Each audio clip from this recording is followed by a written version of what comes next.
All right, welcome guys. Welcome, thanks for being here tonight. Why don't you guys just give a round of applause for Carrie, man. Again, that was just like, dude, Carrie, it's awesome to see what God's done in her life, isn't it? And you know what's really cool about that and why we actually make that a part of our service to intermittently tell the stories of the people who come is because, again, we believe that everybody is called, and it's not just only the people that get to be up here on the stage. And it's so cool to see that somebody who's doing something in the community and actually even doing something in the world be honored and recognized for that. So we just love to share those stories. And then, speaking of that and speaking of going abroad, on Friday at about 4 o'clock in the afternoon, Kaleo is doing its first ever all Kaleo missions trip. So we have a group of people that are going to be leaving for Thailand on Friday. And I'm just so excited about that. I want to make sure that we take a moment to pray over them because they're going to be doing just some awesome work out there and just kind of experiencing the world and seeing it through different lenses and at the same time spreading the love and the hope of Jesus Christ as they do that. So Daniel Backer, he's the guy playing the bass. Told him I was going to make it. He's also the whistler. Yeah, that's probably how he's better known, He plays the bass every week, or he was in that whistling video that one time, That's probably how you mostly know him. And he's leading this missions trip, and God's just put an amazing calling on his life to do missions work. He's the son of missionaries, and he's just been doing awesome things throughout his whole life. So why don't we do this before we get into tonight? Let's pray over them, okay? So bow your heads and close your eyes with me. Lord, I just thank you for this team, God, for all of their hearts, Lord. I know many of them, maybe this is the first time that they've ever left the country or ever definitely gone that far out of the country, Lord. I just pray that you would protect them. God, I pray that you would fill them with your Holy Spirit so when they go, God, that they would bring the hope and the freedom that comes only through you, Jesus. God, I pray that you would empower them with your Holy Spirit, that they would be your witnesses. God, I pray just for safety for them, Lord. I pray for the anxiety that they and their families might feel right now. Lord, I just pray that you would just calm that, bring everything together, orchestrate all the little details of this trip, God, and I just pray again that you would just use them in a great way. Thank you so much, Lord, and be with us tonight. In your name, amen. So God is doing amazing things at Kaleo, right? Isn't that awesome just to know that, like, we come here and we all have our different stories and we all have our different walks of life, but in the midst of this group of people, there are people that are really literally doing things that are changing the world. And that's just such an honor and a privilege to get to be a part of something like that. So guys, we're in the middle of our series. It's just a 3-week series, and it's called The Art of Mentorship. And it's real simple. This week we're going to talk about being mentored or having a mentor. And then next week, Derek, the youth pastor here, is going to talk about what it would be like if you were to become a mentor. So we're seeing both sides of the coin. And last week, I got to really just kind of just give the general concept of mentoring. And in doing that, I really hope that it was something that we could be tracking together and seeing the importance and the value together of what this could be. And I kind of wanted to share a story with you guys. I talked about myself playing baseball once, and that seemed to go over really well. So let's just keep talking about it. I had a pretty successful Little League baseball career. I'm not really much of a boastful person, but I was a pretty solid catcher for Little League baseball, and so I loved playing baseball. Honestly, I was probably below average, I would assume. Like, if we're being fair here, if I'm like to just get the nostalgia and wipe all that away, probably wasn't a lot of like skill coming from me in baseball. But I really, really loved it, and I think in hindsight, I think my favorite part was kind of this, I've always been this encouraging person, and like coaching is like my favorite style of leading, And it's the way that it comes most natural to me, and the way that I really excel is to sit here and kind of be like a coach for you and just tell you, I believe in you, you have what it takes to do this, and just to really try to empower you through encouragement. It's something ever since then I really like, because you don't really get to do all the stuff in baseball when it's little league that you want to do. First there's t-ball and there's no pitcher, right? And if you can't hit the ball when it's just sitting there, then you should probably just stop, Like I know Judah, he found that football is more his thing, because when he was in soccer, he was like chasing the ball, and he was actually more like chasing the other players. He never really even got to where the ball was hardly, and it was I think he realized it's time to try something else, and he likes hitting people, so he's the big brother, and he loves that, so he does that. And I'm just saying this, if you are really nostalgic about your t-ball career like I am, if you couldn't hit the ball while it was standing still, I'm going to tell you what, you made the right choice in not quitting your day job and not pursuing that and just doing just anything else, And so there was that, and then there's also, after that, it's where the coach pitches to you. Do you remember that, any of you baseball players?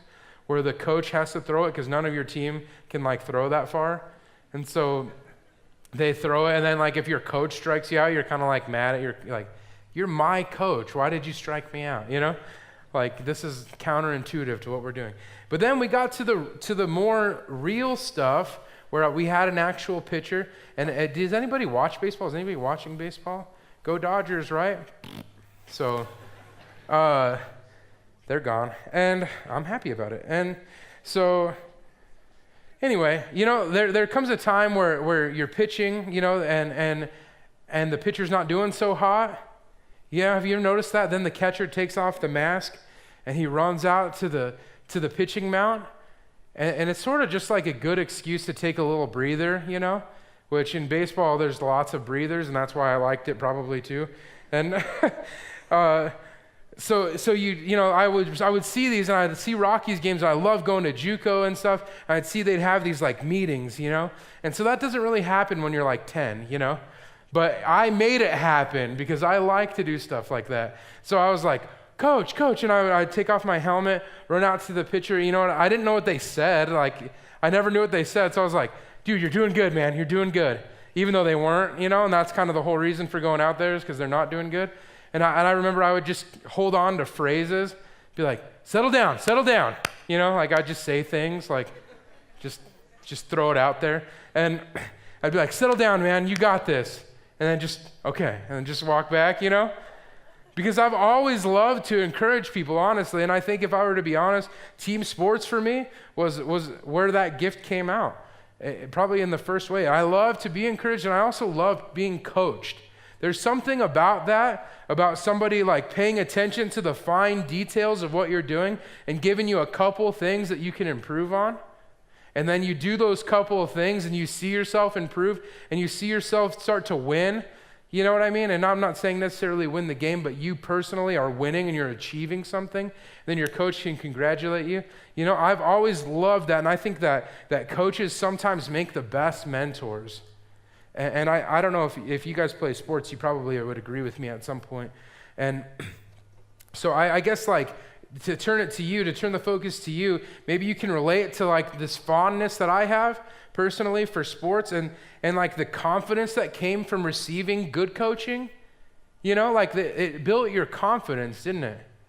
If you played a sport and your coach gave you words of encouragement, maybe you're the type of person that they need to just be hard on you, and that helps you change. And your coach kind of knows you, and they're able to treat you the way that you need to be treated to get the performance out of you that you need. And I love that. Maybe you're like me and you like that. I think coaches, teachers, parents, those people in your life growing up, especially in your school years, your formative years, they are the best mentors. Because they all require something of you, and they help you get there if they're doing it right? And so I think that when we're thinking of this idea of mentoring, that's sort of what I want you to be thinking of, because they helped you do this academically, they helped you do it even professionally, and they helped you do it personally, but we're talking really more specifically about what it would be like if you had coaching or you had mentoring or you had discipling spiritually. And what if in that area of your life you allowed somebody to have a voice or a platform to speak into your life? What would that be like for you? Do you have that? These are the things I want you to be thinking of, because ultimately what those coaches, what those teachers, what those parents do is they push you, they motivate you, they encourage you, and they get the best out of you, right? I remember having many teachers in my life that really, their style didn't work for me. And I'm actually a guy who needs the positive affirmation, and too much of the negative affirmation just really pushes me the other way. And I think you've had these less than positive experiences with these adult role models in your life as well. And if they're not getting the best out of you, then they're not doing something right. But when we're talking about mentoring, I kind of want you to remember the running definition that we're going to use. We used it last week, we're using it tonight, and we're going to use it next week as we close out. Mentoring is this. Mentoring is a relational experience, okay? It's a relational experience in which one person empowers another by sharing their wisdom and resources, okay? So you're seeing it up there. I want you guys, if you're the type of people, let's leave that up. So if you're the type of people that write stuff down, I would write that down. Mentoring is a relational experience. It's not a theoretical thing. We talked about that last week. It's not like a thing that's just, what if this happened? It's an actual experience with a relationship that you develop in which one person empowers another, or one person gets the best out of another by sharing their wisdom and experiences and their resources, If you're like me, athletics are not in your career future, right? If you are, maybe there are some of you that you're on your way to doing that, and that's really awesome. But if you're like me, athletics are not your career, and they're not the path that you're walking down, and you're kind of done with that season of your life, and you're no longer in kindergarten, right?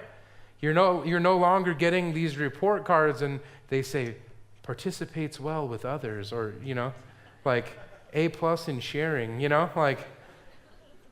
I would be really curious to see what grade my kids get in sharing, because if it's with their brothers, I would say they get a solid F+ some of the time, but you're not there anymore. You're not in school. You're not receiving this, and your parents, a lot of you no longer live at home.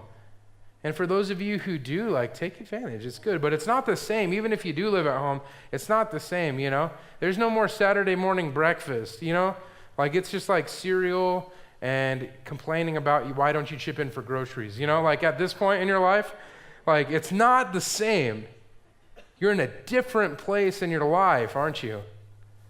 And there's nobody financially or legally obligated to care for you in this way anymore.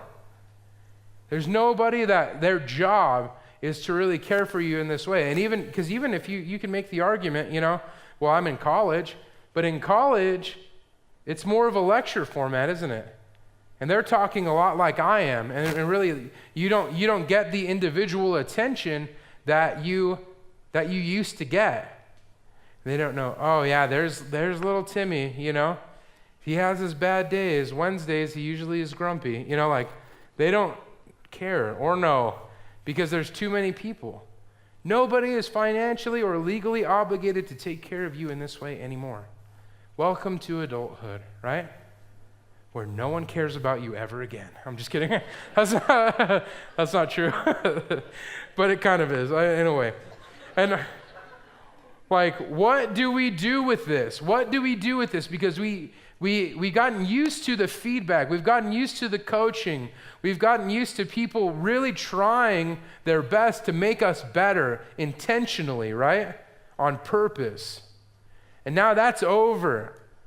So what do we do with this information? And I think we got to look at two different things, because when we're talking spiritually, remember, we're talking spiritually. And that might be an area where you've never been challenged, or an area where you've never been encouraged. Maybe your parents don't go to church. Maybe you're the first people in your family to really proclaim the Christian faith. I don't know. But what do we do with this when nobody's really financially or legally obligated to take care of you in this way? There's nobody's job title that is make sure you're the best Christian and Christ follower that you can be. Right? Because pastors obviously do this to a certain extent, but like I said, this is really easy right here. This is really safe. When we're in these rows facing forward, this lecture format, it's really safe because I don't really know most of you. I don't know very much personally about very many of you. And even if I tried my best, it would be pretty much impossible for me to connect with you guys one-on-one, wouldn't it? The truth is, you could slip in, slip out anonymously, right, from church, from this service. And the truth is, even for me, this is a lot easier. Like I said, I shared this last week because I can't see really with these lights in my face especially, I can't see the glazed over look that's on some of your eyes right now, you know? I just assume you guys are all loving this. Like, they love it, you know? So people ask me, how did it go? I literally don't know. I can't see. So you guys might be hating this right now, and I don't know. So it's nice. It's kind of nice for me. You know, it's safe. But if nobody's really obligated to care for you intentionally, specifically, individually like that, then what do we do with that? We got to ask ourselves a couple of things, and we have to address a couple of things. And I think that if we were to say, the first thing is we have to address where we are in order to see where we need to go. Does that make sense? We need to have an accurate representation of where we are to see where we need to go. Is that okay if we do that tonight? We kind of take an accurate and honest look at where we are. And the first thing I want to say is the state of American culture. The state of the American culture. If I could define it in one word, I would say confused. Anybody agree with that? We're more confused now than we've ever been. And I think specifically what I mean by that, when I say the culture, well, there's lots of different generations that are comprised of our culture right now. But the most predominant one actually is millennials. And millennials are people that were, born like from 1982-ish to around 2004-ish, okay? So that's most of us in this room. How many of you guys were born in that time frame? I was, so yes. Millennials, we have to kind of say the state of our culture, of the American culture, because we're actually the ones driving culture in a lot of ways. Did you know that? And I'd say if we had to sum it up in one word, I'd say we're pretty confused. Because if you really were to look at the generations and who they are, you have like the ones there's very few of the greatest generation, the builders that really built the country through the Industrial Revolution and things like that. Those people are pretty few and far between. The people who are, like World War II or the Depression, that era. There's not as many of those. Then there's what's called the baby boomers. And the baby boomers are really built on hard work, and they're really built on these big establishments of being a cog in the wheel of helping make these great industrial things turn. And with that, they get this hard work, and they also kind of get this conformity. And I'm making general, like pretty blanket statements. So if you don't throw the baby out with the bathwater. If you're like, I'm a baby boomer and I'm not like that. Like, okay, sorry. First of all, sorry, just sorry. I love you guys. Okay, so I'm giving like more of a blanket picture. Okay, and then you have the Gen Xers that come after that. And because of the fact that they were so big into playing, they were really big as far as team players, the baby boomers were. And through that, you get the Gen Xers who are actually kind of anti-establishment. They were the generation where MTV was a thing first. And they're really anti-establishment, and they're kind of cynical by nature. I'm not saying everybody again, so I'm just making blanket statements. And there's a real cynicism. They really challenge the authorities, no matter what they may be, whether it be religious authorities or in the workplace authorities or in the education. They really challenge that and say they don't take things at face value anymore. And then you have the millennials, and they're completely different. Like, it's weird how you can see where they've taken some things, but not other things. The hard work of the baby boomers got lost a lot in the Gen Xers because they realized their parents were working all the time and they weren't really a part of their lives. So Gen Xers are big in the work to live model, where they just work to fund their weekend and their family time, and they hold family time really sacred and things like that. So there's really good things. Then there's the millennials that are really driving the culture today, and that's a lot of us in this room. So I want to quickly just throw out some things that define millennials, culturally speaking, okay? Digital media is like the number one thing that defines us. Social media, right? Tweet that right now. Just kidding. Maybe some of you did. If you did, I'm okay with that. School shootings, terrorist attacks, 9/11, all those things are things that happened while we were being, in our formative years. Like school shootings are not a shocking thing anymore. Have you noticed that?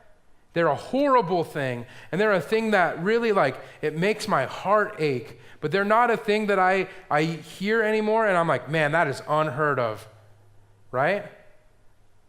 Unfortunately, the culture that we live in and the climate that the American culture is in right now, those things are quite the norm. And actually, another thing is they typically grew up as children of divorce. And I don't know, if I were to ask you, how many of you guys come from a divorced home? I bet it would be a pretty substantial percentage of you. And that's just a way that we're defined with a broken family, like family units that are normal and functional, that they're pretty few and far between. And that's a really sad thing. And they actually, here's a thing that I think is really encouraging, is we hope to be the next great generation. How many of you guys would agree with that? That we hope to be the next great generation and to turn around all the wrong that we see in the world today. We hope to find an answer. We hope to find something different. And we hope to find a cause worth dying for. And we grew up more sheltered than any other generation because parents strive to protect us from the evils of the world. Did you know that? There's a term called helicopter parenting. That a lot of us were there, and a lot of us, maybe some of you still are there, where your mom's checking your Facebook and what are you talking to this person for? What's going on here? And when you have soccer practice and they're always just there, It's because, and if you think about it, it's a chain reaction, because their parents were absent from their lives. They felt like emotionally, a lot of them, and so they're really trying to reverse that, and they're going way far the other way. And you're not letting your kid breathe, I seriously, I get text messages when I was doing youth, where's my kid? How's my kid doing? I'm like, oh my goodness, relax. It's 7:03, service just started, relax. And that's just a true thing. And we came of age in a period of economic expansion, a lot of us did. And we've been kept busy by our parents, and we're the first generation where children actually have a busy schedule. Have you noticed that? Children have a busy schedule. I teach a kid guitar lessons right now, and it is this kid comes, and sometimes I feel like just letting him sleep on my couch for 45 minutes because I feel horrible for this kid. He's oh, then I got parkour class, and I'm like, the class is jumping off. Okay, whatever. But and he's I got this, and then I got this, and I got this sport, and I'm in this Lego building club. I'm like, oh my gosh, when do you sleep, dude? That's the climate of the culture that we live in. Again, this is blanket statements, so I'm not saying that you automatically identify with all these things, but how many of you guys can identify with at least one of these things that I said? Yeah, lots of us can. What are some of the results then of this cultural upbringing that we've been a part of? And I'm gonna share with you 5 things that are probably, and actually this group called the Barna group, they do research and they do surveying, and these are the top 5 fears that we deal with as millennials, according to their survey. Okay, the first one is we feel a pressure to grow up faster than ever before to start making a difference. So we feel like we have to grow up. We feel the pressure to grow up because there's so much to be done in the world, and time is of the essence. Like, young professionals are younger now than they've probably ever been. People have this entrepreneurial nature about them because we're really trying to make something new for ourselves. And we have to grow up really fast. And many people in this culture, this is just a side note, they go to college and then return home after college and just live with their parents again. And they wait for the ideal job, the ideal mate, the ideal career path that will just be perfect for them, because this is another thing, is that we want a calling. We don't just want a career. That's just true of our culture. We want something, again, worth dying for. Number 2 is that we're not happy with the direction of the country. And I would actually add into that, we're overall not super happy with the direction of the country or the church. Now, politics in church, for me, I think it's pretty simple, is that Jesus says, give to Caesar what's Caesar's and God's what's God's, right? That's probably about the most political thing Jesus ever said. So that's about as much as I'll ever talk about politics in church. But I'm just saying that's as a blanket statement, that we are not super happy, and it's one of our fears. Where are we going? Where are we headed, right? And another one is this, that we're at odds with our own beliefs and values. And we'll talk about that a little bit more later. But going to church because mom and dad told us to and made us really isn't good enough. And we're starting to figure that out really quickly, aren't we? That piggybacking on our parents' faith or our grandparents' faith isn't really cutting it. And we're actually starting to challenge. And if we were to ask a lot of you, and actually our survey confirms a lot of this, that we have doubts, we have questions, don't we? We have things that we haven't ironed out in our faith, even those of us in this room. And it's one of our struggles. Another one that's really pertinent to faith is that we struggle with seeing things black or white. We struggle with seeing things as right or wrong. Absolute moral truth or a moral code, we don't know how we're to live. Because those lines have gotten so blurry, and it's gotten so easy to just say, you know what?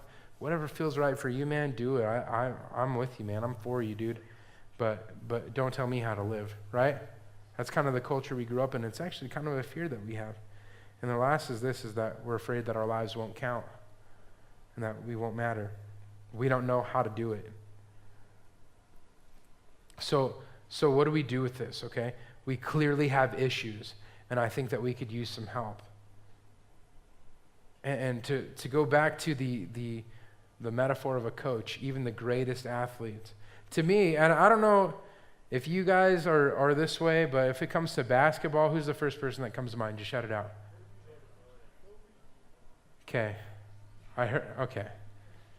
Don't get mad. I'm just kidding. Okay, so I heard some Kobe. I'm glad I didn't hear LeBron James. I'm glad we can be honest with ourselves. But I heard a lot of Michael Jordan, right? Best basketball player probably ever. And Kobe makes a strong case. And that's as much as I'll go into that. But even Michael Jordan, right? He's got rings on both of his hands because he's won so many championships. Did he need coaching? Right? Phil Jackson is probably one of the greatest NBA coaches in history, the history of the sport.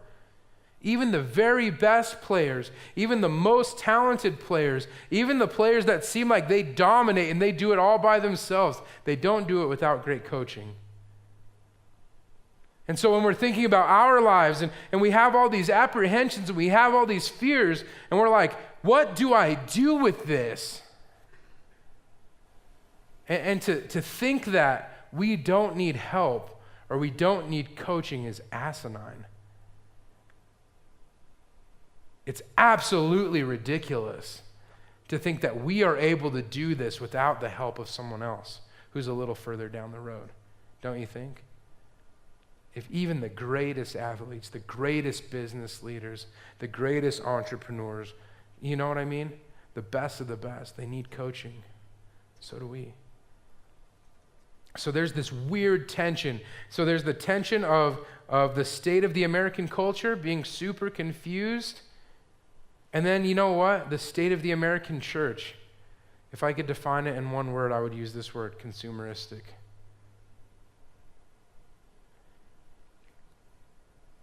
And I'm never going to be this guy that sits up here and works for the church and supports my family from the church and not do anything but support the local church.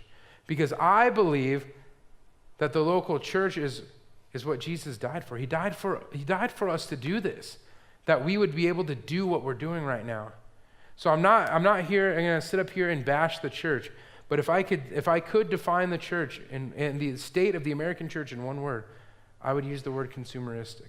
I'm going to tell you what that means a little bit, and I'm going to tell you why that creates a massive problem when you compare the state of the culture and the state of the church, okay?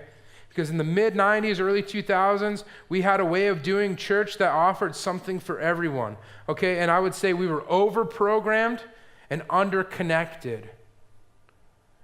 Because like mega churches, and even this church, it exploded in growth around the early 2000s. And I'm not saying it was bad or it was unfruitful or that we were doing things that were against the gospel to get people in the doors. I'm not saying any of that. But what I'm saying is that we, as the American church, have become over-programmed and under-connected. And so we make it easy. The American church makes it super easy for someone to come and enjoy without any real connection or any real reason to serve, without any real reason to give back. We've created a culture where it's super okay for us to say, and it's actually it's just the cultural norm within the church, for you to sit down and say, I'm here, you're welcome. Right? Harsh reality, but it's very true. And I've been on the wrong end of that. And many of you have been on the wrong end of that and now are in the game doing something to change the world, and you know how much better it is on that side of the coin, don't you? And again, I want to make this disclaimer. If you've been hurt, you've been burned by the church, and you're really like, dude, this is the best I can do right now.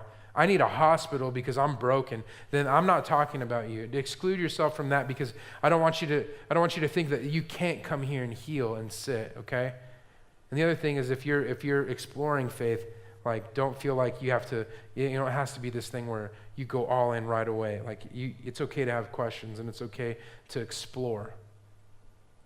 But I'm saying that by and large, we've created an over-programmed and under-connected church in America. If we were to look at the way the early church operated, it was not like that. And there's something missing. And so what are some of the results of the spiritual upbringing? Because we see the results of the cultural upbringing, and brings these apprehensions and these fears. The results of the spiritual upbringing are people with questions and no forum for answers. If I were to be honest, if we were to just maybe close our eyes and or something like that, and I were to say, how many of you guys have questions about even the very basic things of the Christian faith that you don't understand? And I think a lot of us would raise our hands, wouldn't we? But sometimes church doesn't create a forum for answers. And so that actually spawns silent questioning, Like, I could never ask anybody this because I feel bad. I feel bad to question things, and so we just question things to ourselves. And what that then creates is a generation who would rather deny absolute truth altogether than claim a faith that they can't defend. I'm going to say that again because that's really important. What this creates is a generation who would rather deny absolute truth altogether than to claim a faith that they can't defend. And that's why people are leaving the church. That's why young people are saying, it's so much easier to say, dude, I don't believe anything. I don't know what to believe. I'm just searching. Because no one really pushes on you after that either. You go, okay, No one ever says, well, are you actually trying to find it? Well, not really. It's easier to just deny absolute truth altogether than it is to claim a faith that they can't defend. And you know what I love about this? Is that God has something to say about it. And I say that a lot, but it's so true. I love that the Bible tells us of a type, it tells us this tale of a type of generations running to and running from God. If you look in the Old Testament especially, there's just this, they show you this 30,000 foot view of the Israelites, God's chosen people in the Old Testament. And they would have one king who would worship the Lord, and one king that would honor the Lord. And then the very next king would rebel against God, and they'd start worshiping pagan idols. And then the next king would try to bring justice and try to restore the spiritual goodness to the land of Israel. Then the next king would do his own thing. And you know what I mean? Like, it shows us that this happened throughout the Old Testament. It happened throughout the course of human history, and it's happening today. So it's not really anything that we're so bad that we're beyond God reaching or we're beyond the grace of God. It's this thing that happens. But if nobody steps up to lead, then it just happens without anybody stopping it. And this created some gaps in the people of that day, though. With all this like back and forth stuff, it created some gaps. Like when I used to work for the school district, we used to talk about how kids had educational gaps, the kids who didn't come to school a lot. I worked with at-risk kids. And so if they had an attendance rate of below like 80%, they would be considered at-risk youth. And what you would start to see in them, because they missed so much school and they weren't there on so many days when things were taught, they could be like advanced in algebra but couldn't divide. You know what I mean? Because they weren't there for that. And there was these gaps. And that's the same thing that happened, that there was these spiritual gaps in the people of Israel. And I was looking and I was thinking, God, okay, this is all good stuff. This is all helpful information. Would you agree with that? It's all something that's like, this is applicable to my life. But what spiritual significance does this have? And what does the Bible have to say about this? And I started to think, and I honestly, it took a lot of prayer. This message took a lot of prayer because I really think it's super duper important. And as I was thinking through it, like I really felt on my heart, I was like, remember what verbal tradition is. And that, did you know that like the people who wrote the Old Testament, who wrote the book of Genesis, it wasn't like, well, they weren't there, right? And so we know that the Bible is the words of God, right? They're God inspired, and God breathed these words through the people who wrote the Bible. But I always thought it was like, like God was verbatim telling them this happened, blah, blah, like, and there might have been some of that, but there's actually, in studies, the way that the stories of God remained active and alive among the people before the Bible was comprised and put together into the polished version that we have today through like Gutenberg. The way that they did that was through something called verbal tradition. And what that is like the older people in the villages and the older people in the tribes, they would sit around and tell the stories of God. And they would paint this picture that would say, like this happened, and this older guy would sit down, and these people would crowd around, younger people that in their middle age, little kids, and they would sit down and they would hear them tell the stories of God. Well, I heard from my great-grandfather who told my grandfather, who told my father, who told me that this is the way that God delivered his people. And so they heard these stories, and these stories were preserved over time by this verbal tradition, for the tradition of storytelling, through the tradition of keeping the faith alive, through the telling of stories from people who were there. And it was a credible source, and it was passed down from generation to generation. And that's why you see a lot of times, and I actually looked it up, and in the ESV, it like 35 different times in the Bible, it says the God of Abraham, Isaac, and Jacob, right? Grandfather, Abraham, father, Isaac, son, Jacob, okay? It was a generation to generate, like I'm the God that showed up for Abraham, and then I'm the God who showed up for Isaac, and then I'm the God who showed up for Jacob, and so on and so on and so on. Did you know that?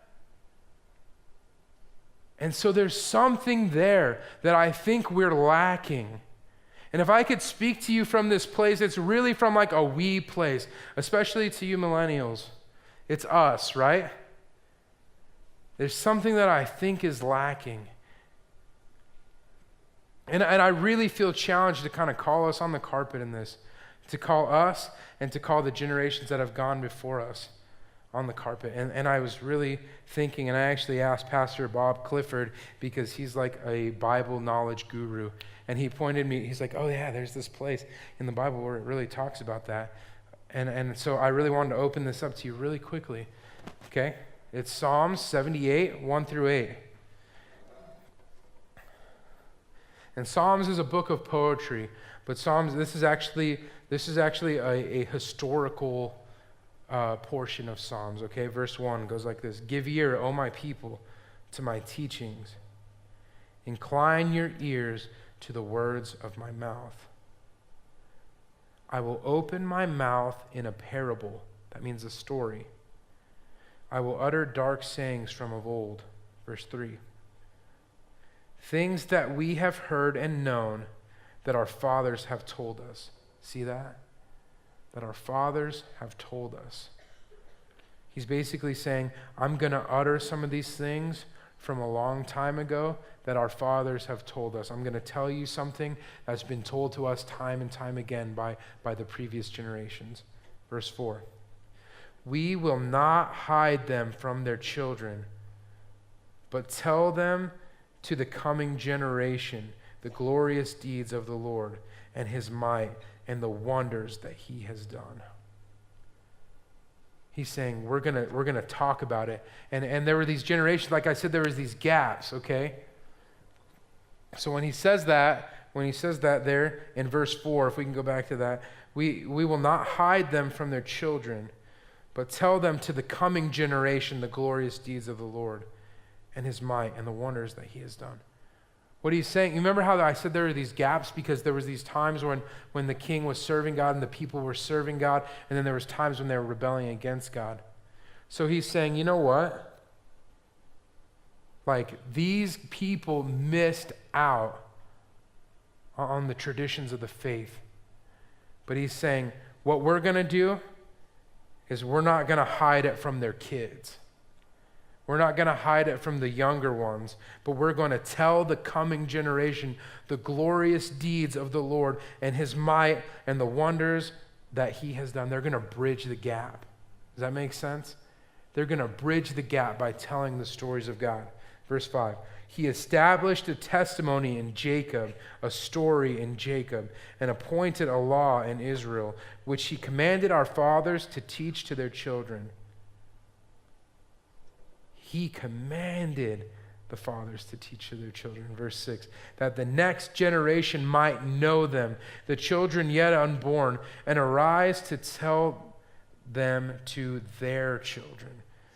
Verse 7, so that they should set their hope in God and not forget the works of God, but keep his commandments. And that they should not be like their fathers, a stubborn and rebellious generation, a generation whose heart was not steadfast, whose spirit was not faithful to God. In light of what we're just realizing about the American church, and in light about what we're realizing about the current state of our culture, those are powerful words. Those are words that really should pierce us to the core of who we are. He's saying we have to continue. We have to begin again to talk about the way God has showed up. And here we are, we're a generation of people who we're the most fatherless generation that's ever been. And we're a generation where men don't come to church. Did you know that? Even here at Kaleo, it's a 2-to-1 ratio. Tell your single guy friends, it's 2-to-1. There it is. Isn't that crazy? Men just don't come to church like they used to. And so they've lost it. We've lost the ability to tell the stories of the greatness of God. And each generation has tried to find their own way. And I'm going to turn it to us. This is us, okay? I'm going to say these words. I wrote them down verbatim, which I rarely do, because I want to make sure that you get this. If we fail to hear the stories of God's provisions, of God's promises, and of God's power, our generation will forget God. I'm going to read that to you again because it's super important. If we fail to hear the stories of God's provision, promises, and power, our generation will forget God. There's something that's said in church culture and in Christian culture that says that we're always one generation away from extinction in Christianity. And you see that in lots of parts of the world, especially in like the parts of the world such as Europe, where it's what they call post-Christian, where they stopped, by and large, telling the stories of the goodness of God and stopped buying in to this faith thing. And so now in that culture, in a lot of cultures, and I think the American culture is like this close to saying, that was for my grandparents, that wasn't for me. Because my parents sent me to the program. They sent me to the youth program, and the youth pastor didn't fix me. He didn't answer all my questions. I still have doubts. And my parents don't even come to church anymore. My dad hasn't come in a long time. If we continue on that path, guys, our generation will forget God. They will think that God is a fairy tale or folklore that existed for their grandparents as something to hold on to get them through the day, but it's not the saving power and the hope of the world for an up-and-coming generation if we don't tell the stories. And so what I'm saying is when it comes to the idea of mentoring and it comes to the idea of us trying to do all this ourselves, to saying that, you know what, I can be whatever I want to be, I can do whatever I want to do, and I don't need anybody's help to get there. You see where that gets you. You see that a whole generation could miss out on the goodness of God if we don't start talking to people who have been there. Because I'm telling you right now, if your life has not completely fallen apart yet, it will one day. And if your faith hasn't unraveled because of circumstances in your life, it will one day. I hate to be the bearer of bad news to you, but it will unravel one day. And you will say, is this for real or was this a story? And if you don't have anybody to encourage you and to speak forth the promises, the provision, and the power of God, you will forget who God is. You will forget who He is. And so it's time for us to be proactive and to initiate that. Because you know what? The programatized American church has told people, you know what? I don't really need you to do this. I just need you to send your kids to the program. And so that we've raised up parents who don't know how to be the spiritual leaders of their homes. They only know how to drive the minivan to the church and drop the kids off. And it's our fault. It's the church's fault, partially, because of the way that we've decided to do things in certain regards.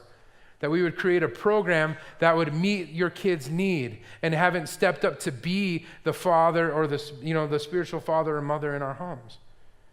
And so honestly, guys, a lot of it's not your parents' fault. A lot of it's our fault. But what do? We have to get proactive. We have to initiate. It is vital for our future that we seek to stand on the shoulders of the generations that have come before us instead of trying to cut them down at the knees. Because our tendency is to say, even at Kaleo, we do church our way, right? Because we're reaching out to younger people, so we do a younger, fresher service, and we do certain things that are intentionally to make you guys feel more comfortable, and I'm all about that. But we have to stand on the shoulders of people who have gone in the faith a little bit longer. Like sometimes I just need somebody to tell me, Gabe, it's going to be okay. I've been there. Because I'm just a self-centered person. And there are times when I speak a message and I feel like it was a failure. And you know what I love to do is Thursday afternoons at 2:30, I go into Kirk's office, and sometimes I say, dude, it was horrible. And he looks at me and he goes, Gabe, it's okay. I've been there. Like, you just got to be faithful. And what he does is he starts to restore confidence in me. He starts to restore just the ability for me to do this and to continue to do this. And I want you to have that. What would happen if you had somebody consistently sharing about the provisions of God, the way that God has provided for them, that they're consistently sharing with you the promises of God and the power of God? What would happen to your spiritual journey? What would happen to your walk with God and your relationship with God? And these people aren't perfect. These people just believe in you.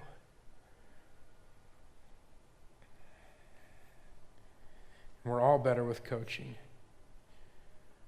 Right? We're all better with coaching. As good as you are, as awesome as you guys are awesome. Even the most top-notch, superior athletes are better with coaching, right? So why not you? Why not you in your spiritual journey? I'm going to give you 2 practical steps, and we're going to end this thing. And the first one is just ask yourself, do I need a mentor? Do I need a mentor / do I have a mentor? Do I have somebody speaking into my life? Do I have somebody, I said it last week, do I have somebody parenting me in the faith? Do I have somebody setting the pace for my life? Do I have somebody partnering with me? Do I have somebody sharing the stories of the goodness of God that keep me going? And the second is this. This is an actual call to response, okay? This is an actual call to response. It's going to require you to think, and then it's going to require you to act and for you to initiate, okay? So number 2 is this. Be proactive. And it says sign up or ask someone. So if you need a mentor, we actually have a list of about 40 people who have gone through training who desire to mentor you, specifically, millennial generation. And honestly, it actually goes all the way up. So you either need to, some of you are thinking like, I know this person who would be perfect, then be proactive and ask them. Because I'll tell you a secret, they don't think that they're like the coolest person in the world. So they don't think, they're like, no one walks around thinking, man, I would be like the best mentor for someone, you know? But if you ask them, I guarantee you that 9 times out of 10, they would do it. And if you don't know who to ask, we're going to ask you to do something really practical. See that web address right there? canyonviewchurch.com/Kaleo. There's actually a form where you can just give us like your basic info, and we'll help you match up with a mentor. Because the bottom line is that this isn't so that you learn how to manage your money better, even though that'd be great. This isn't so that you can learn how to react in a good way with your boyfriend or girlfriend, or for you to, if you're young married, for you to have a good marriage. That's a plus, okay? That's the cherry on top. But the reason why we do it, the reason why these people are willing to give of their time and willing to invest in you is because they have a desire to draw you closer to Jesus Christ, okay? Because a lot of us, if we were honest with ourselves, would say that we're not progressing on purpose towards Jesus. And that coming to church, honestly, is like the very first step. It's the tip of the iceberg. But there's so much more. Would you just pray with me? God, stir our hearts today. I feel like you are.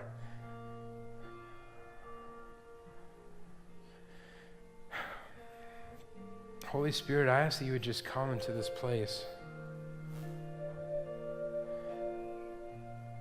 God, allow us to feel the weight of that verse. Allow us to feel the weight of this current state of our culture and the current state of the church and realize that something needs to change. That Wednesday night, 7 to 8:30 is not getting it done anymore. Program after program after program is not getting it done. We need to hear people who are encouraging us, who are helping us on purpose become closer to you, Jesus. We need to hear those people tell the stories of your faithfulness, God, that would encourage us and inspire us to seek you more and more. God, I pray that you would, all over this room, you would begin to draw people like a magnet closer to you.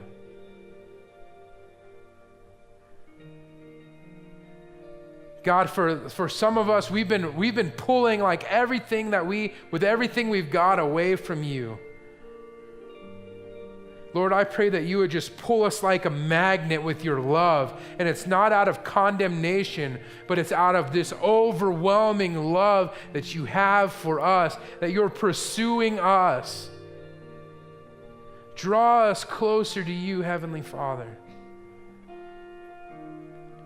And as you do that, help us to realize that we need people in our corner to help us grow, to help us when our lives come unraveled, to help us when the rug gets pulled out from under us and we're left with our heads spinning, wondering, what just happened? That there would be someone that cares enough to process with us and to walk with us through the hard parts of life. But Lord, help us to be bold, because millennials, you know this, Lord, better than any of us do, that there's a boldness to us. Help us to initiate this, God, and that we would change the culture of the American church, and ultimately we would change the culture of America by intentionally growing and learning more about you and becoming more like you. Lord, we thank you for all you're going to do. In your name we pray. Amen. Guys, let's worship. And I want to say this too, that there are people here that would love to pray with you. These guys are on point. And God uses them to do awesome things. And it's not weird. It's not going to be weird. It's going to be something where we can just encourage you. And we could just join with you. If you need prayer, come here. And if not, let's just worship, okay?